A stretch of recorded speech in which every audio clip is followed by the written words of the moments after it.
ہمارے ساتھ اس کی طے ہو گئی، مسجد چلا گیا۔ مغرب بعد لینے گیا تو کہنے لگا عشاء کے بعد آنا، اب تو میں نے پانی سے افطار کر لیا، کھانا کھانے جاؤں گا تو جماعت رہ جائے گی۔ کہتے ہیں عشاء کے بعد میں لایا، اس کو کھانا کھلایا، رات گہری ہو گئی تو میں نے کہا تو سو نہیں جاتا؟ کہنے لگا کوئی عرض نہیں، کبھی دور مزدوری کرنے نکل جاؤں تو رہ بھی جاتا ہوں، گھر والوں کو پتا ہے۔ کہتے میں نے مسافر خانہ کھولا، یوں سمجھیے ڈرائنگ روم بیٹھک میں نے کھولی، اس کو سلا دیا۔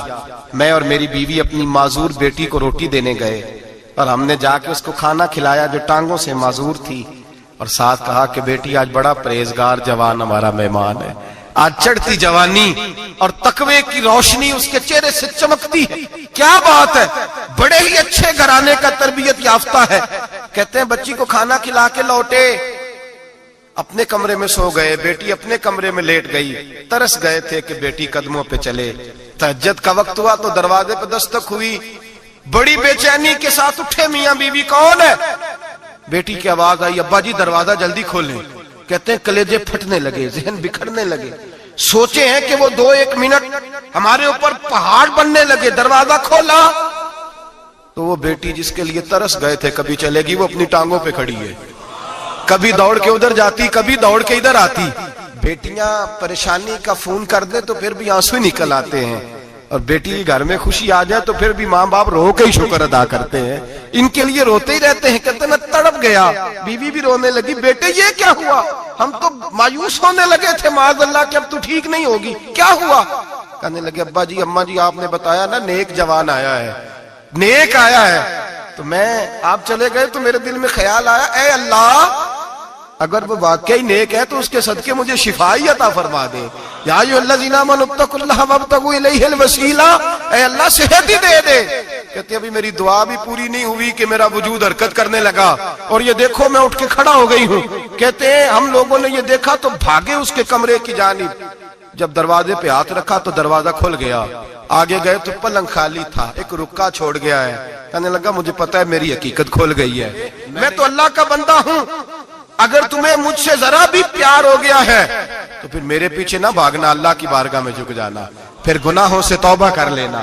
کہا وہ تربیت یافتہ جوان آیا ہے اور مجھے بدل گیا ہے۔ میرے بھائی ماں باپ کی ذمہ داری اولاد کو نکھارنا ہے، ان کو سنوارنا ہے، روزی روٹی کی ذمہ تو اللہ تبارک و تعالیٰ نے لیا ہوا ہے، جو ڈیوٹی اللہ کی تھی وہ معاذ اللہ ہم نے اپنے ذمہ لے لی ہے۔ اولاد کو رزق حلال کی تربیت کریں، انہیں حکم دیں کہ وہ ہاتھ نہ پھیلائیں، انہیں کہیں کہ وہ محنت کر کے کھائیں، لیکن اصل تو ان کا اخلاق سنوارنا ہے۔ بچے ہمارے ان کی پوزیشن اتنی خراب ہو جاتی ہے، ہم لاڈ پیار میں اتنا ضدی کر لیتے ہیں، جب جس بچے کا ماں باپ کے ساتھ گزارا نہیں، بتلائیے وہ بیوی کے ساتھ گزارا کرے گا؟ جس کا ماں باپ کے ساتھ وقت نہیں گزرتا وہ بہن بھائیوں کے ساتھ گزارے گا؟ جس کا ماں باپ کے ساتھ وقت نہیں گزرتا وہ کولیگز کے ساتھ وقت گزارے گا؟ کس طرح وہ اپنے آپ کو، میرے نبی کریم سید عالم صلی اللہ علیہ وسلم نے ڈیوٹی لگائی کہ ماں باپ اپنے بچے کی تربیت کریں، انہیں اللہ سے جوڑیں۔ تکلیف میں وقت گزارا جناب اسماعیل نے۔ ایک روایت ایسی بھی ملتی ہے کہ 13 سال حضرت ابراہیم پلٹ کے گئے نہیں بیٹے کا پتہ لینے، لیکن جب بھی بیٹے نے ماں سے باپ کے بارے میں پوچھا کہ میرے والد کیوں نہیں آتے، تو ماں نے ایک ہی لفظ کہا، بیٹے جناب ابراہیم اللہ کے نبی ہے اور اللہ کے حکم سے ہمیں چھوڑ گئے ہیں۔ ایسی تربیت، ایسی ٹریننگ، بچے کے ذہن کو بدل ڈالا، اسے اللہ والا بنا لیا۔ اور ہمارے مفسرین نے بحث کی ہے کہ جناب اسماعیل جو اللہ کی راہ میں قربان ہونے کو تیار ہو گئے، ان کے سینے میں جو رب کریم کا اتنا پیار موجزن ہوا کہ وہ گردن کٹانے پہ تیار ہو گئے، تو فرماتے ہیں یہ تربیت جناب ہاجرہ کی تھی، یہ ٹریننگ حضرت وہ فیضان نظر تھا، یہاں کے مکتب کی کرامت تھی۔ سکھائے کس نے اسماعیل کو آداب فرزندی؟ میرے بھائی یہ جناب ہاجرہ نے تربیت دی۔ ایک بہت بڑے محدث ہیں، اتنے بڑے محدث ہیں کہ میرے نبی کریم کی مسجد نبوی میں وہ حدیث کے استاد رہے، حضرت ربیعہ بن عبد الرحمن، نبی پاک کی مسجد نبوی میں حدیث کے استاد ہوئے، اور حضرت حسن بصری جو جناب علی کے شاگرد ہیں وہ بھی حضرت ربیعہ کے شاگرد ہوئے، حضرت امام مالک جو 70 سال تک مدینہ اور مکہ میں حدیث پڑھاتے رہے وہ بھی حضرت ربیعہ کے شاگرد ہیں۔ ان کے والد کا نام تھا عبد الرحمن فروغ۔ تاریخ بغداد میں لکھا ہے کہ بنو امیہ کے دور میں تابعین کے زمانے میں جناب عبد الرحمن بن فروغ گھر سے چلے گئے، ایک روایت ہے بچہ چھوٹا تھا، ایک روایت ہے بچہ ابھی ماں کے پیٹ میں تھا، جہاد کرنے چلے گئے۔ اس دور میں یہ جہاد ہوتا تھا کہ ایک علاقہ فتح کیا تو مسلمان اگلے علاقے میں چلے گئے، اگلا فتح کیا تو اگلے علاقے، ایک کے بعد دوسرے لوگ پلٹ کے نہیں آتے تھے۔ حضرت عبد الرحمن گئے 30,000 دینار بیوی کو دے گئے، کہنے لگے سنبھال کے رکھنا، اور جہاد کرنے نکلے تو 27 سال تک گھر نہیں آئے، اور 27 سال کے بعد آئے تو حضرت ربیعہ محدث بن چکے ہیں، مسجد نبی میں حدیث کے استاد ہیں، بیٹا بہت بڑا شیخ بن گیا، واپس آئے، ہاتھ میں نیزہ ہے، کالی داڑھی تھی ساری سفید ہو گئی، وجود بڑا تگڑا تھا، کمزوری آ گئی، آئے نیزہ پکڑا ہوا ہے، گھوڑے پہ بیٹھے ہیں، مدینہ منورہ میں گھر ہے، دروازے پہ دستک دی، حضرت ربیعہ نے دروازہ کھولا، اندر داخل ہونے لگے تو کہنے لگے بابا تو کدھر گھستا آ رہا ہے؟ کدھر؟ اس نے کہا تو پیچھے ہٹ، تو میرے مکان پہ کب سے قبضہ کر کے بیٹھا ہے۔ بات تیز ہونے لگی، آواز تھوڑی بزرگوں کی بلند ہونے لگی تو اندر سے زوجہ نے سن لیا، وہ دروازے کی اوٹ سے دیکھنے لگی تو پہچان گئی، کہنے لگی ربیعہ پیچھے ہٹ جا، یہ کوئی غیر نہیں ہے، تیرے والد گرامی ہے، یہ تیرے والد ہیں۔ اندر آئے، باپ بیٹا ملے، عصر کی نماز کا وقت ہو گیا، بڑا روئے، 27 سال کے بعد باپ لوٹا، 27 سال کے بعد بڑے روئے۔ نماز کا وقت ہوا تو حضرت ربیعہ جلدی سے وضو کیا، مسجد نبوی شریف چلے گئے۔ جناب عبد الرحمن فروغ نے بھی کھانا وانا کھانا تھا، کھانا کھانے بیٹھے تو حکم دیکھے شوہر کیا کرتا ہے، یہ نہیں پوچھا کہ 27 سال حال کیا رہا، پوچھنے لگے میں تجھے 30,000 دینار دے گیا تھا وہ کدھر ہے؟ تو زوجہ کہنے لگی کھانا کھا لو، عصر کی نماز پڑھ کے آؤ، پھر بتاتی ہوں پیسے کہاں ہیں، آپ کی رقم بڑی اچھی جگہ پہ محفوظ ہے۔ کہتے ہیں میں نماز پڑھنے مسجد گیا، عصر کی نماز کے بعد میرے نبی پاک کے منبر پر ایک نوجوان بیٹھا ہے، گھر میں تو ان کا انداز ٹوپی پہننے کا تھا نا، سادے عام لباس میں، مسجد نبی میں جبہ پہنا ہے، سر پہ امامہ ہے، خوبصورت لب و لہجے میں رسول اللہ کے منبر پر بیٹھ کر، نبی پاک کے منبر پر بیٹھ کر، پتہ نہیں آپ کو اس بات کی لذت نصیب ہو رہی ہے کہ نہیں، عام جگہ نہیں، نبی پاک کے حضور کے منبر پر بیٹھ کر نبی پاک کی حدیثیں سنا رہے ہیں، اتنا بڑا مقدر۔ کہتے ہیں حضرت امام مالک جیسے لوگ، خواجہ حسن بصری جیسے لوگ کاغذ قلم لے کے حدیثوں کی سماعت کر رہے ہیں، ان سے درس لے رہے ہیں۔ جناب عبد الرحمن کہتے ہیں میری نظر اٹھی، کچھ بوڑھا ہو گیا تھا، کچھ اس وقت وہ ٹوپی میں سادے لباس میں تھے، پہچان نہ پایا۔ ایک شخص سے پوچھا یار ہے تو جوان پر اس کے چہرے کی نورانیت میرے دل کو بھا گئی ہے تو جوان پر اس کا حدیثیں بیان کرنے کا انداز میری طبیعت کو گھائل کر گیا، یہ کون ہے جو نبی پاک کی مسجد میں بیٹھ کے حدیثیں بیان کر رہا ہے؟ تو کہتے ہیں امام مالک کہنے لگے بابا جی چپ کر جاؤ، ہمارے استاد کے بارے میں اونچے لب و لہجے میں بات نہ کرنا، دیکھتے نہیں کتنے کتنے لوگ بیٹھے ہوئے خاموشی سے۔ تو میں نے کہا مجھے بھی تو بتا دو نا ہے کون؟ تو کہنے لگے کوئی عبد الرحمن فروغ نام کے بزرگ ہیں، یہ ان کے بیٹے ہیں، ربیعہ نام ہے۔ کہتے ہیں جب لفظ کہے تو میرے آنسو چھلک کے باہر آئے اور میں حضور کی مسجد میں گر گیا اور رونے لگا کہ یہاں اور میرے رسول پاک سید عالم صلی اللہ علیہ وسلم کے منبر پر اور میرا بیٹا۔ کہتے ہیں میں تڑپ کے گھر گیا اور گھر جا کے میں نے اپنی بیوی کو جب دیکھا تو میرے آنسو نکل گئے، میری بیوی سمجھ گئی کہ یہ میرے محدث بیٹے کو دیکھ آیا ہے۔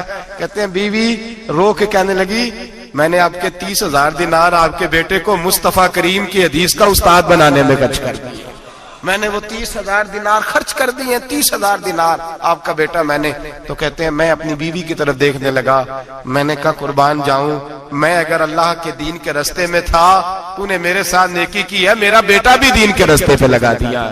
میرے بھائی اللہ سے جوڑا، اللہ سے جوڑا ان لوگوں نے اپنی اولادوں کو، رب کریم والا بنایا ان لوگوں نے اپنی اولادوں کو۔ اور پھر جب ارشاد فرمایا کہ چھوٹی چھوٹی برائی، ایک لقمہ حرام سے بھی وہ لوگ بچے، اور پھر جو آیت نمبر 18 نے کہا کہ وَلَا تُصَغِّرْ خَدَّكَ لِلنَّاسِ، بیٹے منہ پھیر پھیر کے نہ جا، پھیر پھیر کے نہ جا، اگر آپ ناراض نہ ہوں تو ہم تربیت دیتے ہیں، کہتے ہیں اس بچے کے ساتھ نہ پھرا کر، یہ غریب ہے، اس کے ساتھ نہ پھرا کر، وَلَا تَمْشِ فِي الْأَرْضِ مَرَحًا۔ حضرت لقمان بیٹے سے کہتے ہیں منہ پھیر پھیر کے لوگوں سے بات نہ کر اور اکڑ اکڑ کے نہ چل، إِنَّ اللَّهَ لَا يُحِبُّ كُلَّ مُخْتَالٍ فَخُورٍ، اللہ کو وہ پسند ہی نہیں جو اکڑ اکڑ کے چلے اور اترائے۔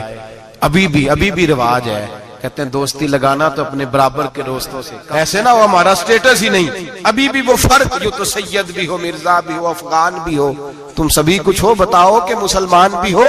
آجزی کا درس دیا اپنی اولاد کو، آجزی کا، ان کو ادب سکھایا، ان کو انکساری سکھائی، لوگوں کے اندر مل بیٹھنے کا درس دیا۔ جو آدمی انکساری والا ہوتا ہے، عاجزی والا ہوتا ہے، یوں سمجھو اسے شہد لگا ہوا ہے، دنیا خود اس کے پیچھے بھاگ بھاگ کے آتی ہے۔ جو سب کے ساتھ اس نے سلوک کرنے کا عادی ہوتا ہے، لوگ اس کے گرویدہ ہو جاتے ہیں۔ لیکن جس آدمی کو آپ اکڑنا سکھا دیں، جس بچے کو آپ کہیں بس تو ہے اور کوئی بھی نہیں، اس کی اپنی زندگی بھی اس کے لیے پریشانی والی ہو جاتی ہے۔ میرے نبی رحمت سید عالم صلی اللہ تعالی علیہ وآلہ وسلم نے ارشاد فرمایا، کسی باپ نے اپنے بیٹے کو جو سب سے اچھا تحفہ دیا ہے وہ یہ ہے کہ اس نے اپنے بچے کو اچھا ادب سکھا دیا ہے، اپنے بچے کو اچھا۔ حضرت لقمان کہتے ہیں بیٹے منہ پھیر پھیر کے باتیں نہ کرنا، زمین پہ اکڑ اکڑ کے نہ چلنا، اللہ کو اکڑنے والے لوگ پسند۔ ہارون رشید نے امام نسائی کی ڈیوٹی لگائی کہ میرے بیٹے کو حدیث پڑھائیں گھارا آ کے، تو امام نسائی کہنے لگے یہ نبی پاک کا دین ہے، یہ میں اس کو رسوا نہیں کر سکتا، جس نے پڑھنا ہے میرے پاس آ کے پڑھے، اور جہاں سب بچے بیٹھتے ہیں وہیں پڑھے۔ ہارون رشید کہنے لگا حضور آپ کیا سمجھتے ہیں، میں نے بھی تو آپ کو آزمانے کے لیے یہ جملہ کہا تھا، یہ وہیں آ کے پڑھے گا جہاں سارے غریبوں کے بچے پڑھتے ہیں۔ اب تو روز استاد کٹہرے میں کھڑا ہوتا ہے، اسکول کے استاد کا تو مجھے نہیں پتا، اور مدرسے کا استاد تو روز بیچارہ ہاتھ باندھ کے چودھری صاحب نے کہا میرے منڈے نو مارے تو 8,000 کا مولوی ہے، اور میرا بیٹا تو 8,000 کے روز گول گپے کھا جاتا ہے، میرے بیٹے کو تو نے مارا ہے، تجھے اپنی حیثیت کا پتہ ہے؟ روز استاد کٹہرے میں کھڑا ہوتا ہے۔ بچے فری میں مفت میں حافظ جی مفت میں حفظ کراتے ہیں، خدا جانے محترم کتنی مشکل سے ادارہ چلاتا ہے، اور بچے کے ماں باپ آ کہتے ہیں بلاؤ مولوی صاحب کو، اس کی طاقت کیسے ہوئی میرے بچے کو مارا ہے؟ وہ مولوی وہ جو کل دانے لینے آیا تھا وہ آج میرے بچے کو مارے گا؟ یہ رویہ ہے ہمارا۔ ہارون رشید بادشاہ نے اپنے بیٹے کو امام نسائی کے پاس پڑھنے بٹھایا۔ ایک دن حضرت کہاں لوگ کہتے بس بس بیٹا ٹھیک ہے، سیدھا سیدھا تو دین سیکھ کے آیا، ایسے کسی درویش کا مرید ہونا اور کسی عالم کی نوکری کرنا، اب تو بالکل ٹھیک ہے، پیر اساں بھی رکھے نے، یہ کہ تیرا طریقہ ہے، تو پیچھے لگ گیا ہے، یہ کس طرح کا تیرا رویہ ہے؟ ہارون رشید بادشاہ، ہارون رشید وقت کا مطلق العنان بادشاہ، امام نسائی ان کے بیٹے کے استاد ہیں، امام نسائی رحمت اللہ علیہ کے پاس بیٹا پڑھتا ہے، ہارون رشید گزر رہا تھا تو بیٹا وضو کرا رہا ہے، شہزادہ وضو کرا رہا ہے استاد جی کو، اور پیر دھلا رہا ہے۔ ہارون رشید گھوڑے سے گزرا تو اس نے دیکھا خانقاہ کے باہر، مدرسے کے باہر استاد جی وضو کر رہے ہیں اور بیٹا وضو کرا رہا ہے، سراہی پکڑی ہے، لوٹا پکڑا ہے، استاد جی پیر دھو رہے ہیں۔ ہارون رشید غصے سے اترا، ساتھ بہت سارے سپاہی تھے، انہوں نے کہا کہ یہ مولوی کو مارے گا، مولوی کو مارے گا کہ تو کس طرح میرے بیٹے سے یہ کام کاج کرا رہا ہے؟ کہتے نیچے اترے اور ہارون رشید نے جا کے نا زور سے ایک تھپڑ اپنے بیٹے کے چہرے پہ مارا۔ بیٹا کہنے لگا ابا جی میری غلطی کیا ہے؟ فرمانے لگے تجھے پتہ ہی نہیں تو کس شخص کے پاس پڑھتا ہے؟ تو پانی ڈال رہا ہے، تیرے استاد کو اپنے ہاتھوں سے اپنے پیر دھونے پڑ رہے ہیں، بیوقوف، ایک ہاتھ سے پانی ڈال اور دوسرے ہاتھ سے استاد کے پیر دھو، تجھے پتہ ہی نہیں کہ یہ شخص جب نبی پاک کی حدیثیں بیان کرتا ہے تو کئیوں کو مصطفیٰ کا دیدار نصیب ہو جاتا ہے۔ یہ پتہ نہیں تو کس محدث کا شاگرد ہے، ایک ہاتھ سے پیر پہ پانی ڈال دوسرے ہاتھ سے دھو، اس لیے کہ باندھ علموں جو کرے فقیری وہ کافر مرے دیوانہ ہو۔ اگر تو نے دنیا میں کامیاب ہونا ہے تو اس سے فیض علم حاصل کر، بیٹے یاد رکھ، اگر تو اس کی بارگاہ میں حاضری دے گا تو تو آگے بڑھے گا۔ حضرت عمر بن عبدالعزیز کتنا بڑا شخص ہے، ثانی عمر کہا گیا، ثانی عمر کہا گیا ان کو۔ حضرت عمر بن عبدالعزیز رحمت اللہ علیہ، حضرت صالح بن کسان ایک محدث تھے مدینے کے، ان کے شاگرد تھے۔ بچوں کو ہم آج ہی کہاں بچے ادب کرتے ہیں ساتھ ساتھ، کہاں ادب کرتے؟ ایک اسٹوڈنٹ مجھے کہنے لگا جی ہم ادب کرتے تھے جب تک استاد ٹیوشن نہیں لیتے تھے، اب استاد بھی تو ٹیوشن لے کے پڑھاتے ہیں۔ اور میں نے کہا خدا کے بندے کیا دے سکتا ہے تو استاد کو؟ حضرت علی فرماتے ہیں جس نے ایک لفظ پڑھایا مجھے گلی میں کھڑا کر کے بیچ بھی سکتا ہے، تو نے قیمت کیا ڈالی ہے؟ استاد کچھ بھی کر لے، استاد نے تو استاد ہی رہنا ہے نا میرے بھائی، لیکن وہ لب و لہجہ ہمارا موجود ہے۔ مجھے ایک دفعہ میرے کالج کے لوگوں نے بلایا، کہنے لگے آپ یہاں بھی پڑھے ہوئے ہیں اور مدارس میں بھی، تو ذرا فرق بیان کریں کالج کا اور مدرسے کا، کچھ بیان کریں۔ میرے ٹیچرز بھی تھے بہت سارے، تو میں نے کہا معذرت کے ساتھ یہاں تو بڑا مشکل ہو جائے گا بات کرنا، لیکن ایک جملہ میں نے مدرسے اور کالج میں ایک فرق محسوس کیا ہے۔ ہمارا مدرسے کا طالب علم آج بھی ہمارے جوتے اٹھا کے آگے رکھتا ہے، وہ آج بھی استاد کی موٹر سائیکل کو ٹاکی مارتا ہے، آج بھی صاف کرتا ہے۔ ہمارا مدرسے کا طالب علم آج بھی استاد کو پشت نہیں کرتا، لیکن کالج کا طالب علم پوچھتا ہے اسلامی آتلا آیا ہے، انگریزی والا آیا ہے؟ میں نے کہا اس کے تو لب و لہجے میں ادب نہیں ہے، اس لیے میں نے دونوں جگہ وقت گزارا تو میں سمجھا ہوں بڑے حالات خراب ہیں مدرسوں میں بھی. اب وہ کیفیت نہیں رہی جو بزرگوں کی تھی, لیکن پھر بھی اگر ادب ہے تو مدارس میں ابھی بھی ہے, ابھی بھی خانقاہوں میں ادب ہے, یہاں ابھی بھی خیر کی توقع موجود. وہاں سے تو رخصت ہو گیا, وہاں تو معاملہ اور طرح کا ہو گیا الا ماشاءاللہ. حضرت عمر بن عبدالعزیز جناب صالح بن کیسان کے پاس پڑھتے تھے, اسٹوڈنٹ تھے, اور پھر بعد میں آپ ان کے مرید بھی ہوئے, باقاعدہ درس لیتے تھے طریقت کا.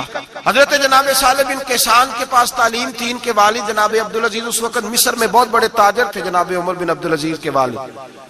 تو ان کے پاس چھوڑ گئے, کہا میرے بیٹے کی صرف ان کو دین نہ پڑھانا, اس کی روحانی تربیت بھی کرنا.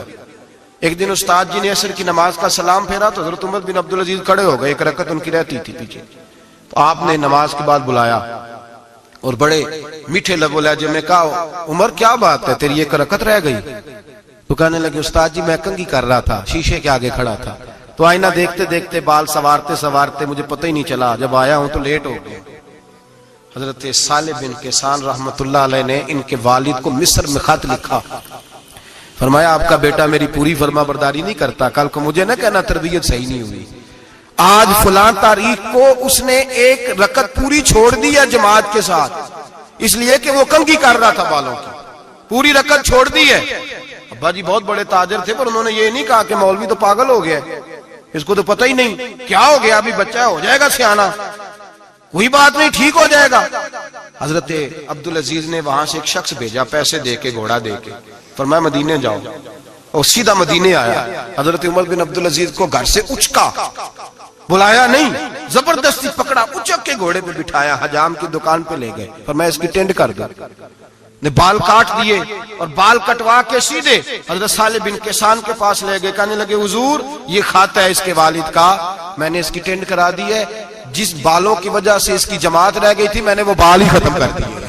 تو اس کے والد کہتے ہیں آپ ذرا ذرا سے بھی بات, ایک ذرہ برابر بھی بچے کے اندر ہم کوتاہی برداشت, ہم اسے سنوارنا چاہتے ہیں, معاشرے کو دینا چاہتے ہیں, ہم ایک خوبصورت انسان بنانا چاہتے ہیں. تو حضرت لقمان کہنے لگے, بیٹے تو چہرہ رخسار بدل بدل کے لوگوں سے بات نہ کر, اکڑ کے نہ چل, اس لیے کہ اللہ کو اکڑنے والے پسند. تو کیا کر, وقصد فی مشیک وغضض من صوتک, درمیانی چال چل, آواز کو پست رکھ. ہم اپنے بچوں کو میانہ روی کا درس نہیں دیتے. اگر کسی کے پاس بہت زیادہ پیسے ہیں تو وہ بس کہتا ہے میرا بیٹا, میں نے سارے لاڑ دیکھے ہیں, میں نے ہر خواہش پوری کی ہے. یہ تو کوئی عقل مندی کی بات نہیں. ضرور خواہشات پوری کریں, اگر ہیں تو کنجوسی کرنے سے منع کیا ہے نبی پاک صلی اللہ علیہ وسلم, لیکن بچے کو معتدل رکھیں, اسے دھوپ اور چھاؤں دونوں کا پتہ ہونا چاہیے. اگر زمانے میں کبھی کڑی دھوپ آ جائے تو اسے اندازہ ہو کہ میں نے یہاں کیسے کھڑے ہونا ہے, اس کو درمیانہ اور میانہ روی کا اسے درس دیں, اسے پتہ ہو, وہ نرم دل بھی ہو اور برائی کے مقابلے میں ڈٹ جانے کی طاقت بھی رکھتا ہو. بچے کو درمیانہ رستہ, میرے نبی کریم علیہ الصلوۃ والسلام نے فرمایا ما علم نقتصد, جو درمیانی چال چلتا ہے وہ کبھی تنگ نہیں ہوتا, اور خیر الامور اوسطھا, سب سے بہترین رستہ وہ ہے جو درمیانہ ہوتا ہے, اس میں افراط و تفریط نہیں ہوتی. بچوں کو درمیانہ پن سکھائیں, ان کو ان کے لب و لہجے کے اندر ایسا مزاج پیدا کریں کہ جس کے اندر وہ اپنی. دو چیزیں زندگی میں بڑی ضروری ہوتی ہیں, ان کو کبھی نہیں بھولنا چاہیے. ایک تو یہ کہ ہمارا کوئی وارث ہونا چاہیے, ہمیں لاوارث نہیں ہونا چاہیے.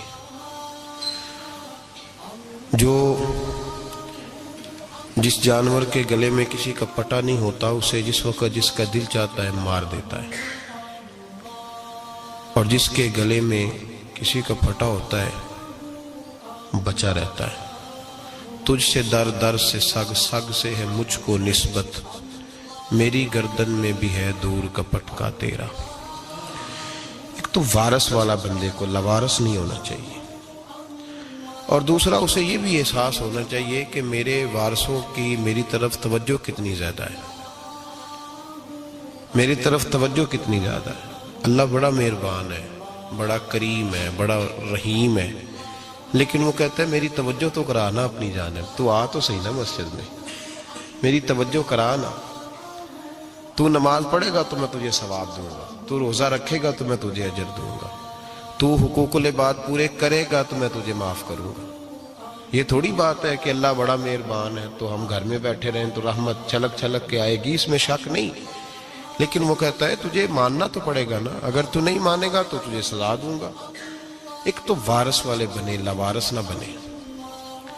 اور دوسرا یہ خیال کریں کہ اگر میرا کوئی وارث ہے، میرے اگر کوئی آقا ہیں، تو میں نے کس حد تک ان کی توجہ اپنی جانب کرائی ہے۔ اعلیٰ حضرت فرماتے ہیں کیسے آقاؤں کا بندہ ہو رضا، بول بالے میری سرکاروں کے۔ نسبت بندے کو بچا دیتی ہے۔ جب کسی کا کوئی وارث ہوتا ہے تو لوگ کہتے ہیں ستّی خیرہ، میں کہتا ہوں اسے ساری خیر ہی ہوتی ہے، 7-8 نہیں، ساری خیر ہی ہوتی ہے۔ مجھے دشمنوں نہ چھیڑو، میرا ہے کوئی جہاں میں۔ جب کوئی وارث ہوتا ہے نا تو پھر انسان بچا رہتا ہے۔ بہت ساری چیزیں تو ویسے ہی وارثوں کے کھاتے میں چلی جاتی ہیں، ادھر آتی نہیں۔ بہت ساری چیزیں تو ویسے وارثوں کے کھاتے میں چلی جاتی ہیں۔ وارثوں کے کھاتے میں حضرت بابا بلے شاہ صاحب فرمایا کرتے تھے، بلے شاہ دیو جانے مینوں اپنی توڑ نبھا لیندے۔ یاد رکھیں لاوارث اور بے وارث نہ بنے۔ جو بچہ باپ کے گھر کے اندر رہتا ہے، چھتری کے نیچے رہتا ہے، جو کہتا ہے میں ابا جی کے ساتھ ہوں، میں ادھر بیٹھا ہوں آپ کے ساتھ ہوں، باپ بھی خیال کرتا ہے، وہ کہتا ہے ٹھیک ہے میرا بیٹا ہے، اس کی ضرورتوں کا خیال کرتا ہے۔ جو بیٹا اپنے 4 برتن لے کے علیحدہ ہو جائے، ابا جی پتہ اسے کیا کہتے کماتے کھا موج کر، اب کماؤ اور کھاؤ، بات ختم ہو گئی۔ جب تک تو میری چھتری کے نیچے تھا، میری ذمہ داری میں تھا، اب موج کرو۔ اور بعض باپ ایسے بھی ہوتے ہیں جو کہتے ہیں بھائی وہ علیحدہ ہے، میرا اس کے سیاہ سفید سے کوئی تعلق، علیحدہ نہ ہو جائے، کبھی بھی علیحدہ نہ ہو جائے۔ جڑی بکری اجڑوں بچھڑی وہ بگیاڑا جوگی، علیحدہ نہ ہو جائے، اندر رہیں، چھتری کے نیچے رہیں، ادھر ادھر دائیں بائیں نہ بھاگیں۔ قرآن مجید فرقان حمید کی سورہ انفال کی آیت نمبر 33، کفار مکہ نبی پاک صلی اللہ تعالی علیہ وسلم سے کہتے تھے کہ اگر ٹھیک ہے ہم نہیں مانتے معاذ اللہ، تو آپ اللہ سے کہیں ہم پہ پتھر نازل کریں، آپ کہیں اللہ سے عذاب نازل کریں، کہیں اللہ سے۔ نبی پاک صلی اللہ علیہ وسلم نے نہیں کہا، یہ حضور کی رحمت تھی۔ حضور نے کہا ہی نہیں کہ یا اللہ تو نازل فرما پتھر۔ کافر کہتے تھے کہیں اللہ سے پتھر نازل کرے، تو اللہ پاک نے سورہ انفال کی آیت نمبر 33 میں فرمایا محبوب وما کان اللہ لیعذبہم وانت فیہم، اللہ کا کام ہی نہیں انہیں عذاب دے، اللہ کا کام ہی نہیں۔ محبوب میری رحمت کو گوارا نہیں، کیسے عذاب دوں، وانت فیہم، تو جو ان کے درمیان موجود ہے۔ محبوب جب تک تو مکے میں موجود ہے، مدینے میں موجود ہے، میں انہیں عذاب نہیں دوں گا۔ یہ مانگیں گے بھی تو میں انہیں عذاب، اللہ تو کافر کو عذاب نہیں دیتا مصطفیٰ کی برکت سے، اللہ تو کافر کو۔ بلکہ ایک نقطہ ہمارے مفسرین نے بیان کیا ہے، نبی پاک صلی اللہ علیہ وسلم طائف تشریف لے گئے تو حضور سید عالم صلی اللہ علیہ وسلم نے ان کو تبلیغ کی، انہوں نے جواب میں پتھر مارے، حضور کو لہو لہان کر دیا، حضور واپس تشریف لائے۔ حضرت زید بن حارثہ رضی اللہ تعالیٰ عنہ ساتھ تھے، کہتے ہیں جب واپس آئے تو اللہ پاک نے حضرت جبریل امین کو بھیجا، کہا میرے محبوب سے جا کے پوچھو کہ حبیب اگر تو کہتا ہے نا تو میں ان کو 2 پہاڑیوں کے بیچ رکھ کے مسل دیتا ہوں، 2 پہاڑیوں کے درمیان رکھ کے پیس دیتا ہوں، تباہ کر دیتا ہوں ساری بستی طائف کی۔ اگر تو کہتا ہے مسل دیتا ہوں ساری بستی، تو اگر کہتا ہے تو۔ حضور نے فرمایا نہیں یا اللہ، چلو یہ نہیں مانتے، ان کی آنے والی نسلیں ہی مان جائیں گی، یہ نہیں۔ اب ہمارے مفسرین نے یہاں ایک جملہ لکھا ہے، ہمارے بزرگ فرماتے ہیں جو رب کافر کو عذاب نہیں دیتا بغیر محبوب کے مشورے کے، کافر کو عذاب نہیں دیتا محبوب کے مشورے کے بغیر، تو مسلمانوں کو کیسے عذاب دے گا؟ جو کافر کو عذاب دینے سے پہلے نبی پاک سے مشورہ کرتا ہے، تو کہے تو دے دوں عذاب، کافر کو عذاب نہیں دے رہا، پہلے مصطفیٰ سے پوچھتا ہے حبیب تو اگر کہے تو دوں عذاب، تو کیا وہ مسلمان کے بارے میں نبی پاک سے مشورہ نہیں کرے گا؟ تو پھر اعلیٰ حضرت بول پڑے، کہنے لگے کیسے آقاؤں کا بندہ ہو رضا، بول بالے میری سرکاروں کے، کیسے آقاؤں کا بندہ ہو رضا، بول بالے۔ اور پھر کہنے لگے پیش حق مجدہ شفاعت کا سناتے جائیں گے، وہ آپ روتے جائیں گے، ہم کو ہنساتے جائیں گے، وسعتیں دی ہیں خدا نے دامن محبوب کو، جرم کھلتے جائیں گے اور وہ چھپاتے جائیں گے۔ اور باغ جنت میں محمد مسکراتے جائیں گے، پھول رحمت کے گریں گے، ہم اٹھاتے جائیں گے صلی اللہ علیہ وسلم۔ تو یاد رکھیں، جب کوئی وارث ہوتا ہے تو وہ بچاتا ہے، وہ دفاع کرتا ہے، آگے کھڑا ہو جاتا ہے، کہتا تو میرے ساتھ بات کر، بچے کو چھوڑ، میرے ساتھ بات کر، وہ سامنے۔ اور ویسے بھی بندہ غیور ہوتا ہے، یار مجھے زیادہ تو نہیں، چلے میں اتنا سیانہ تو نہیں، اتنا مجھے ضرور پتا ہے کہ چھوٹے بھائی کو خود رکھ کے نہ کئی دفعہ بندہ ٹانگوں کے نیچے تو ٹھڈوں اور مکوں سے پھینٹی لگاتا ہے، ناک سے خون بھی نکال دیتا ہے اپنے بھائی کو، لیکن گلی میں اگر کوئی اور تھپڑ مارے تو بندہ کہتا ہے تیری طاقت کیسے ہوئی، میرے بھائی کو ہاتھ لگایا تو نے، تیری جرت کیسے ہوئی؟ ڈنڈا لے کے بندہ اپنے بیٹے پہ سارا ڈنڈا ہی توڑ دیتا ہے مار مار کے، تو غلط کام کرتا ہے۔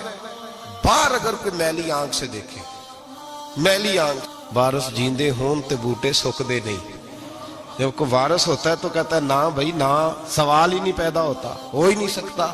میرے حضرت صاحب فرمایا کرتے تھے ہم تو ان وارثوں کے ماننے والے ہیں کہ جب قبر میں جاتے ہیں تو وارث سراہنے آ کے کھڑے ہوتے ہیں، کہتے ہیں یا رسول اللہ یہ آپ کے دروازے کا غلام ہے، میں نے خود بازو پکڑ کے غلام بنایا ہے۔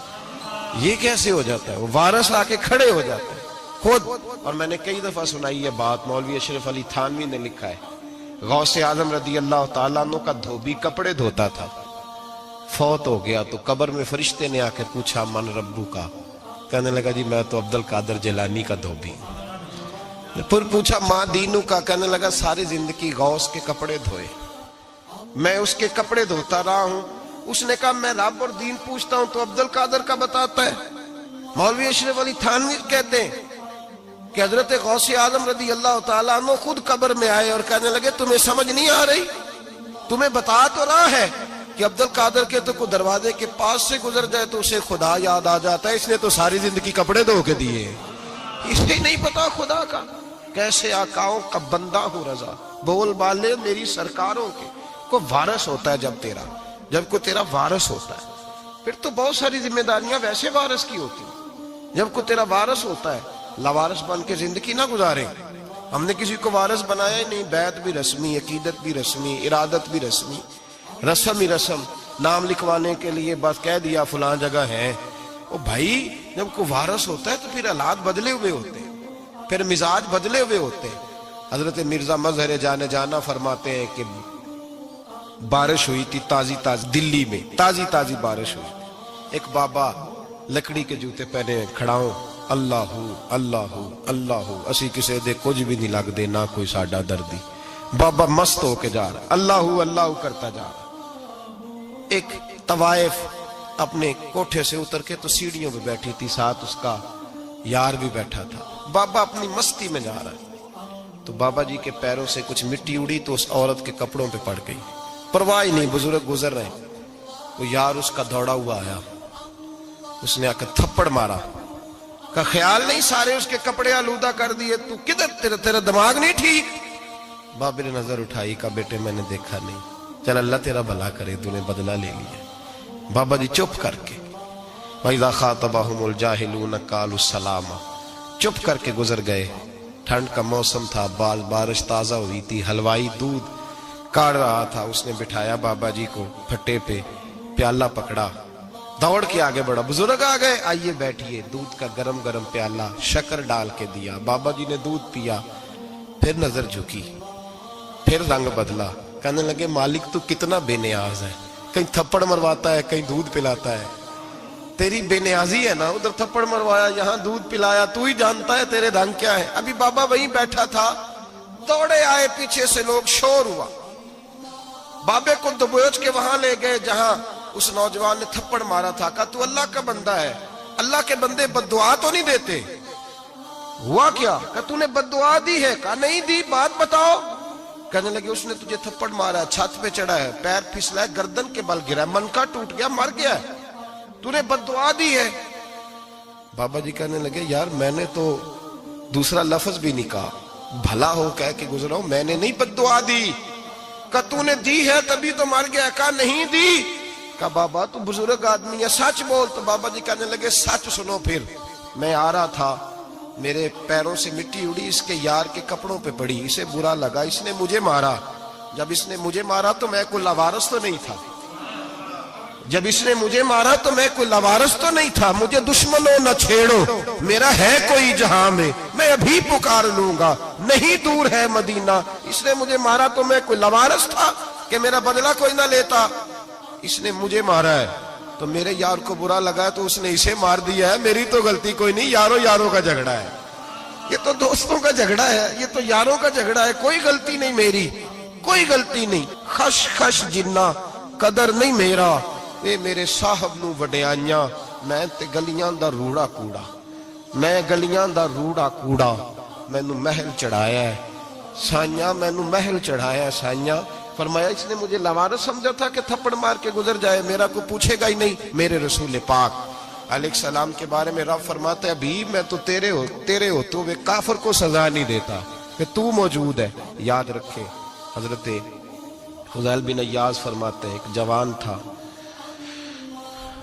مسجد میں آیا، لوگوں سے کہنے لگا روٹی کھلاؤ، کسی نے توجہ نہ کی، اس نے کہا میں رب بتانے والا ہوں، میری طرف دیکھو تو صحیح، کسی شخص نے خیال ہی نہ کیا۔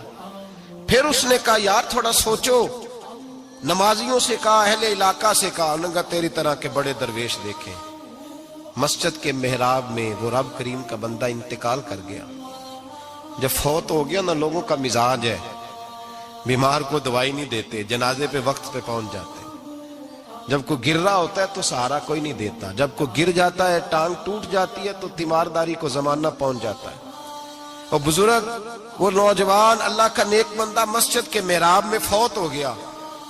حضرت فضیل ابن ایاز کہتے ہیں امام صاحب نے اعلان کیا چندہ دو، کوئی لاوارث فوت ہو گیا، کفن دینا۔ چندہ کٹھا ہوا، کفن خریدا، جنازہ پڑا، عشاء کے بعد دفن کر کے آئے۔ فجر کی نماز کے لیے جب امام اور مؤذن مسجد میں آئے تو چیخیں مارنے لگے، تڑپنے لگے، دور دور تک آوازیں پھیل گئی، دنیا دوڑی آئی، کیا ہوا؟ کہنے لگے وہ جو تم نے کفن پہنایا تھا وہ یہاں پڑا ہوا ہے، اور دیکھو کفن پہ تحریر لکھی ہے۔ تحریر کیا ہے؟ عرش کے مالک نے فرمایا میرے دوست نے روٹی مانگی تم نے دی نہیں، اس نے تمہیں میرے قریب کرنے کے لیے اپنی طرف توجہ کرائی، تم نے کی نہیں، اور میرا یار تمہارے کفن کا محتاج تھا، سنبھال کے رکھو اپنا کفن، میں نے اسے جنت کا لباس عطا فرما دیا، سنبھال کے رکھو، یہ کوئی لاوارثوں کا ٹولہ ہے۔ یاد رکھیں جو وارث والے ہیں، وارث والے ان کا رنگ اور ہے، جو ماننے والے ہیں ان کا مزاج اور ہے۔ اپنی زندگی لاوارثوں کی طرح نہیں گزارے، تھوڑا سا ادھر گیا تھا تو پھر تھوڑا سا ادھر گیا تھا تو تھوڑا سا، یہ کیا بات ہوئی، یہ کیا بات ہوئی؟ اپنے آپ کو، اپنی نسبت کو، اپنے عقیدے کو مضبوط رکھیں۔ ایک انچ کے لیے اعلیٰ حضرت فاضل بریلوی رحمت اللہ علیہ کے مکان کی دیوار گر گئی، ایک کونا مکان کا، آپ جانتے ہیں پرانی دیواریں چھوٹی ہوتی تھی اور بارشوں میں اکثر گھروں کی دیواریں گری ہوئی ہوتی تھی، ایک سائیڈ کی دیوار گر گئی تو اس کونے میں ہندوؤں کا گھر تھا۔ اب مستری صاحب رات کو آئے، ان سے بات ہوئی تو کہنے لگے سویرے کام شروع کروں گا۔ کہا ایک دو صاحب نے کہ ہندوؤں کا گھر ساتھ ہے اور وہ دشمن بھی بڑے زیادہ ہیں تو رات کو ہی ہو جائے۔ کہنے لگا جی نہیں میری مجبوری ہے، مزدور کہاں سے لاؤں گا، بڑے معاملات ہیں، سویرے شروع ہوگی۔ اب رات کو مولانا ظفر الدین بہاری علیہ رحمہ کہتے ہیں بچے مدرسے کے، باقی سارے لوگ، سب کو جمع کیا گیا، چونکہ اس طرف سے تھوڑا خطرہ تھا ہندوؤں کی جانب سے۔ کہا جناب یہ بڑے دشمن ہیں اسلام کے، تو اس طرح کرو کہ دو تین بچوں کی ڈیوٹی لگائیں یا کچھ لوگوں کی یہاں رات کو پہرا دیا جائے، ٹھنڈ بھی بڑی زیادہ تھی، کھڑا ہونا بھی مشکل تھا۔ اعلیٰ حضرت رحمت اللہ علیہ عشاء کی نماز کے بعد جلدی حجرہ خاص میں تشریف لے جاتے تھے۔ اس رات جب دیکھا نا باہر شور ہو رہا ہے تو اسی طرح سر پہ ایک رومال لپیٹا تو باہر آ گئے، کہنے لگے کیا شور ہے؟ کہا حضور سردی ذرا زیادہ ہے تو یہاں کسی کی ڈیوٹی لگانی ہے پہرے کی۔ 2 منٹ خاموش رہے، پھر فرمانے لگے کوئی ضرورت نہیں، جاؤ سو جاؤ سارے جا کے، کوئی ضرورت نہیں، جاؤ اپنے اپنے گھروں کو، کوئی حاجت نہیں، پہنچ جاؤ۔ کہا حضور مہربانی کرے، وہ طے ہونے لگا تھا۔ فرمایا میری وجہ سے کیوں کوئی ساری رات بیدار رہے، جاؤ تمہیں کہا نا آرام کرو۔ لوگ سو گئے۔ صبح فجر کی نماز پڑھ کے اعلیٰ حضرت رحمت اللہ تعالیٰ علیہ جب سیڑھیاں اتر رہے تھے رضا مسجد کی، تو وہ جس ہندو کی جانب سے زیادہ خطرہ تھا وہ سیڑھیوں پہ بیٹھا تھا، مسجد کی سیڑھیوں پہ۔ سب لوگوں کی توجہ ہو گئی، کہنے لگا مولانا میں کلمہ پڑھنے آیا ہوں، مجھے کلمہ پڑھا کے مسلمان کر دو، میں کلمہ پڑھنے آیا ہوں۔ مسلمان کریں، لوگوں کی توجہ۔ اعلیٰ فرمانے لگے نہیں ابھی تو انتظار کر، تھوڑی دیر کے اچھی طرح سوچ لے، جذباتی فیصلہ نہ کر کہ تو آ رہا ہے۔ یہ کہہ کے جب 2 سیڑھیاں نیچے اترے اس کے پاس سے تو اس نے پیر تھام لیے، کہنے لگا اب ایسے تو نہ کرو، رونے لگا۔ اعلیٰ حضرت رحمت اللہ علیہ نے کلمہ پڑھایا، کچھ باتوں کی نصیحت فرمائی، تشریف لے گئے۔ گھیرنے والے گھیر کے بیٹھ گئے، کہنے لگے ہمیں بھی بتا بدلہ کیسے ہے۔ کہنے لگا دیوار گر گئی، آدھی رات کے وقت، آدھی رات تک انتظار کرتا رہا، پہرے دار کوئی نہیں، تو 2 تلواریں لے کر جب میں ان کے مکان کی جانب بڑھا، میں نے کہا آج گردن کاٹوں گا اور کاٹ کر کے نکلوں گا۔ کہتا ہے جب میں قریب آیا تو 2 شیر کھڑے تھے، اوپر سے پلٹ کے آیا تو پھر کھڑے تھے، ادھر سے پلٹ کے آیا تو پھر کھڑے تھے۔ فرماتے ہیں میں 2 گھنٹے کے بعد آیا تو پھر پلٹ کے کھڑے تھے، میں پھر 1 گھنٹے کے بعد آیا، سحری کا وقت ہو گیا تو پھر پلٹ کے کھڑے تھے، اب میں ڈر کے بھاگا۔ کہتے ہیں فاضل بریلوی نے اپنی کھڑکی سے منہ باہر نکالا، کہنے لگے اور کتنا تجربہ کرے گا، مجھے تو لاوارث سمجھتا ہے، لاوارث ہوں میں، اور کتنا تجربہ کرے گا، بس کر مان جا۔ میں نے کہا حضور یہ کون ہے، مجھے بتائیے تو صحیح یہ کون ہے۔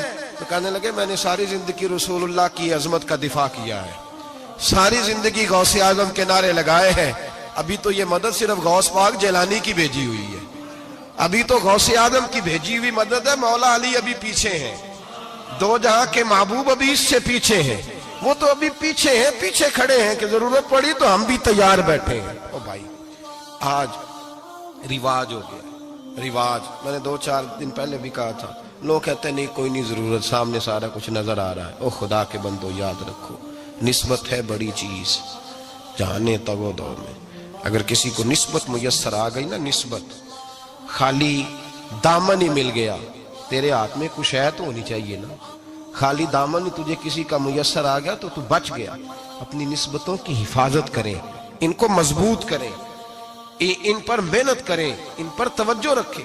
یہ نسبت جو ہوتی ہے نا، نسبت، یہ دیکھیں نا، ایک گتا ہے عام کتاب کو لگا ہوا ہے تو جہاں مرضی رکھ دو، اس کی کوئی قدر نہیں، لیکن جو گتا قرآن مجید کو لگ گیا ہے اس کو بغیر وضو چھونا جائز ہے۔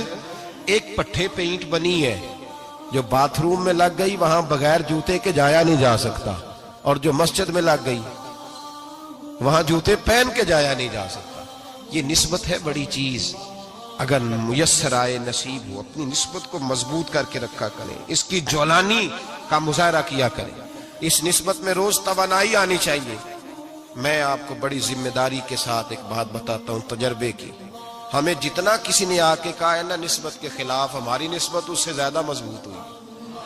ہمیں جتنا کسی نے آ کے کہا ہے نا جی آپ کو کیا ملا، آپ کو کیا ملا، تو ہم نے اتنا کہا یار جیسے جیسے تو کہتا جاتا ہے ہماری تو نسبت میں اضافہ ہوتا جاتا ہے، ہمارا تو مزاج بدلتا جاتا ہے، روز ایک نیا پردہ کھلتا ہے، روز ایک نیا رنگ واضح ہوتا ہے، روز ایک نئی توانائی۔ ابھی تھوڑے دن کی بات ہے، ایک مولانا شرف الدین صاحب ہے، مفتی صاحب، میرے حضرت صاحب کے مرید ہوئے، مفتی تھے، عالم آدمی تھے، سرکار تاج الشریعہ، ہمارے شیخ سے بیعت کی۔ اب ہمارے حضرت صاحب کا اس وقت حال وہی ہے، وَرَأَيْتَ النَّاسَ يَدْخُلُونَ فِي دِينِ اللَّهِ أَفْوَاجًا، اب فوجوں کی فوجیں لوگ آتے ہیں۔ ہم نے دیکھا ہے صرف خالی مرید ہونے والے باہر سینکڑوں کی تعداد میں ہزاروں لوگ بیٹھے ہیں کہ صرف بیعت اتنا کہہ دے ہم نے قبول کیا۔ اس عالم میں، اور جہاں حضرت صاحب کا اعلان ہو جائے کہ تشریف لا رہے ہیں، وہاں لاکھوں کا مجمع جمع ہو جاتا ہے، اور ایک جھلک دیکھنے کو لوگ ترستے رہتے ہیں۔ یہ کیفیت ہم نے دیکھی، وہ دور گزر گیا، کبھی ایسا بھی ہوتا تھا، ایک میں ہوتا تھا، ایک تو ہوتا تھا، اور تیسری تنہائی ہوتی تھی۔ وہ دور بیت جاتا ہے، وہ لمحے کسی کسی کو نصیب آتے ہیں۔ حضرت کا وہ مولانا شرف الدین صاحب کہتے ہیں مرید ہوا، تو مرید ہوا مجمع میں، رسی حضرت پھینکتے ہیں یا چادر پھینکتے ہیں تو پکڑ کے مرید ہوا، تو ساتھ ساتھ اور چادریں باندھی تھی، لوگوں نے پکڑی ہوئی تھی۔ ایک مولانا، میں جب بیعت ہو کے آیا ان کو بتایا تو مجھے کہنے لگے یار تو ایسی جگہ مرید ہو گیا جو تیری بات بھی نہ سن سکے، جن کو تو دکھڑا بھی نہ سنا سکے، جو مصروف ہی بڑے رہتے ہیں، کہاں مرید ہو گیا تو؟ ایسے پیر کا بیعت ہوتا جہاں تو جاتا، وہ تیرے پاس آتے، گفتگو ہوتی، بات چیت ہوتی۔ کہتے جب انہوں نے مجھے بہت زیادہ قائل کیا نا، بہت زیادہ، تو میں نے ارادہ کر لیا، میں نے کہا بات ٹھیک ہے، بیعت کہیں اور ہونا چاہیے تھا۔ کہتے میں عشاء کے بعد سویا تو حضرت صاحب مجھے خواب میں ملے، خواب میں، اور فرمانے لگے مولانا جب آپ مرید ہوئے تھے تو آپ اس جانب بیٹھے تھے، اس کونے میں آپ تھے، اتنے لوگ آپ سے پہلے تھے، اس حال میں آپ مرید ہوئے تھے، اور جہاں تک بات چیت کرنے کی بات ہے تو آپ نے جو دل میں سوچا تھا وہ میں نے آ کے آپ کو بتا دیا ہے، پھر بھی بڑی ضرورت ہو تو میرے صاحبزادے کا نمبر لے لیں اور فون کر لیا کریں، بات ہو جایا کرے گی۔ کہتے ہیں یہ ابھی بات ہو ہی رہی تھی کہ میرے دروازے پہ دستک ہوئی تو میری آنکھ کھل گئی، میری آنکھ کھلی تو میں پریشان ہوں کہ نمبر تو ملا نہیں۔ ایک انجینئر صاحب میرے محلے میں رہتے تھے، فرماتے ہیں وہ شام کو میرے پاس آئے اور کہنے لگے مولانا سنا ہے آپ حضرت مفتی اختر رضا صاحب سے مرید ہو گئے؟ میں نے کہا ہاں۔ تو کہنے لگے میں ان کے مدرسے میں کام کر کے آئے ہوں، میرے پاس ان کے بیٹے کا نمبر ہے، چاہیے آپ کو؟ نمبر ہے چاہیے؟ کہتے ہیں نمبر مجھے وہ شام کو گھر آ کے دے گئے۔ اب جب میں آستانہ نور پہ بریلی شریف ملنے کے لیے حاضر ہوا تو میرے دل میں خیال آیا، جب میں اندر گیا نا تو میرے دل میں خیال آیا حضور خواب جو آئی تھی اتنی بھی جلدی کیا ہے، ذرا ٹھہر جائیے، آپ ملے جو تھے تو صاحب نمبر بھی دے ہی جاتے۔ میرے دل میں خیال آیا تو السلام علیکم کے بعد حضرت کہنے لگے مولانا مجھے تو جلدی کوئی نہیں تھی، آپ کے دروازے پہ دستک ہو گئی تھی، مجھے تو کوئی جلدی نہیں تھی، آپ کا دروازہ بجنے لگا تھا، مجھے تو جلدی کوئی نہیں تھی لوٹنے کی۔ ہر مشکل دی کنجی یارو ہاتھ مرداں دے آئی، اور مرد نظر کرے جس ویلے مشکل رہے نہ کائی۔ بس لوگوں یہ یاد رکھو اور اس پہ عمل کرو، اپنی نسبتوں کو مضبوط کریں۔ ہمارا تو جیسے دن کا اجالا چمکتا ہے نا، چمکتا ہے دل کا اجالا، جیسے نیا دن چڑھتا ہے ہمارے لیے تو ایک نئی روشنی لے کے آتا ہے۔ اپنے آپ کو بیدار رکھیں۔ سورج اگر باہر پورا نکل آئے نا تو جو آدمی آنکھیں زور سے بند کر لے اسے کوئی شے نظر نہیں آتی، پورا سورج نکلا ہوا بھی ہو۔ سورج اسے نظر آئے گا جس کی اپنی آنکھیں بھی کھلی ہوں گی۔ تو آنکھیں نہیں کھول رہے تو آنکھیں نہیں کھول رہے، آنکھیں یہ شکوہ آنکھیں نہ کھولنے کا ہے، آنکھیں نہیں کھول رہے تو سورج کیسے نظر آئے گا؟ بات ذرا سخت ہے پر چلو آپ میرے عزیز ہیں کر جاتا ہوں۔ ملا رومی رحمت اللہ تعالیٰ علیہ فرماتے مجھ سے ایک شخص نے کہا کہ نبی پاک صلی اللہ تعالیٰ علیہ وسلم اگر سراجم منیرہ ہے تو نظر کیوں نہیں آتے؟ تو میں نے کہا الو اگر آنکھیں بند کر لے تو اسے کوئی شے نظر نہیں آتی، آنکھیں بند کر لے تو اسے کوئی شے نظر، تو آنکھیں تو کھولنا، آنکھیں کھول۔ یہاں میں اپنے کمرے میں یوں پردہ آگے کر کے لائٹ بند کر کے باہر شور مچاؤں، سورج کوئی نہیں، سورج کوئی نہیں، تو مجھے کوئی بندہ کہے گا پاگل اس طرح کر، باہر نکل، ادھر آ تجھے دکھاؤں سورج ہے کہ نہیں، تیری تو اپنی آنکھیں بند ہے۔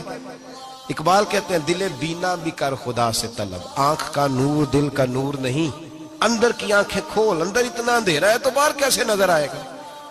تو لوگ آنکھ ہی نہیں کھولتے، دائیں بائیں دیکھتے رہتے ہیں۔ نسبت کو مضبوط کریں۔ رب تو فرماتا ہے حبیب تو موجود ہے تو میں کافر کو بھی عذاب نہیں دیتا۔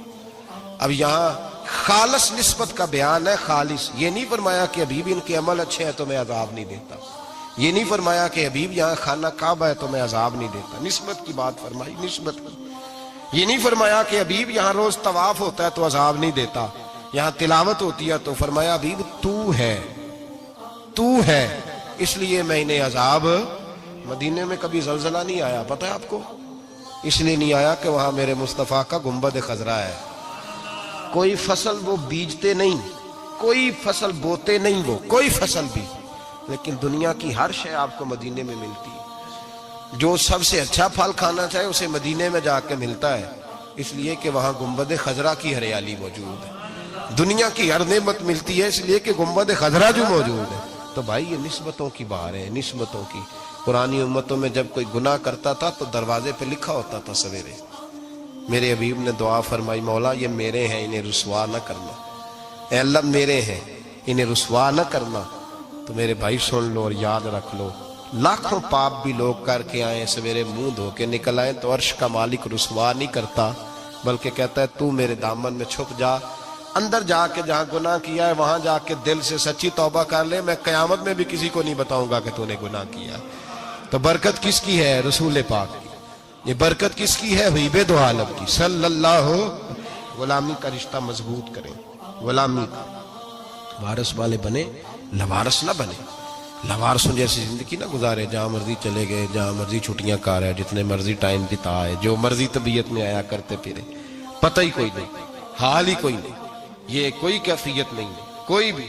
مجھے ایک صاحب کہنے لگے کہ ایک پیر بھائی پوچھ رہا تھا حضرت صاحب کا حال کیا ہے، میں نے آج کے بعد اس نے تجھ سے پوچھا تو بالکل نہ بتانا، وہ کیسا بیٹا ہے، وہ کیسا بیٹا ہے جو پڑوسیوں سے دائیں بائیں لوگوں سے حال پوچھتا ہے، اسے پتہ ہی نہیں، اسے خبر ہی نہیں، اسے تو لمحے لمحے کی خبر ہونی چاہیے، اسے تو منٹ منٹ کا پتہ ہونا چاہیے تھا۔ وہ اس نے کس طرح کی نسبت رکھی ہوئی ہے جس کو ہم سایوں سے پوچھنے پڑتا ہے ذرا پتہ کر کے بتانا حال کیا ہے۔ تو کدھر تھا بھائی، اتنی دیر ہو گئی، تو نے حال بھی کسی اور سے پتہ کرانا ہے؟ میں نے کہا اس کو کہنا آج کے بعد حال پوچھنا ہوا تو خط لکھے، میں بھی جواب لکھ دوں گا، بات ختم ہو گئی۔ جب دور دور جو رہنا ہے تو ٹھیک ہے، پھر اس طرح نہ تو خدا ہے نہ میرا عشق فرشتوں جیسا، دونوں انسان ہیں تو پھر کیوں اتنے حجابوں میں ملے؟ اور اس نے کہا تھا اب کہ ہم بچھڑے تو شاید کبھی خوابوں میں ملے، جیسے سوکھے ہوئے پھول کتابوں میں ملے۔ ایسا کام نہ کریں کہ وہ انداز ہی بدل جائے، اپنے آپ کو، اپنی نسبتوں کو مضبوط کریں۔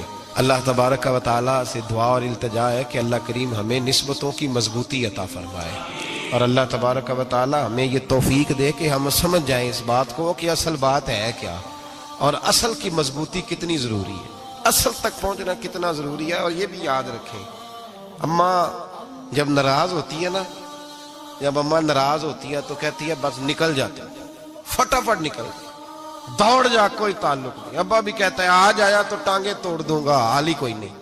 اور وہی بیٹا جا کے 2 منٹ پیروں میں بیٹھتا ہے، کہتا ہے اماں تجھے پتہ ہی نہیں میں کتنی ٹینشن میں تھا۔ تو وہی اماں باہر نکل کے پہلے بڑھ کے مار رہی ہوتی ہے حد کر دوں گی، پھر وہی اماں کہتی ہے بڑا پریشان ہے بیچارہ۔ یہ کیفیت ہے، اپنے آپ کو صحیح کریں، اپنی نسبتوں کو مضبوط کریں، احکامات پہ عمل کریں، محبوب کی غلامی تگڑی کریں۔ یہ جو سستیاں ہیں، کوتاہیاں، ان کو دور کریں۔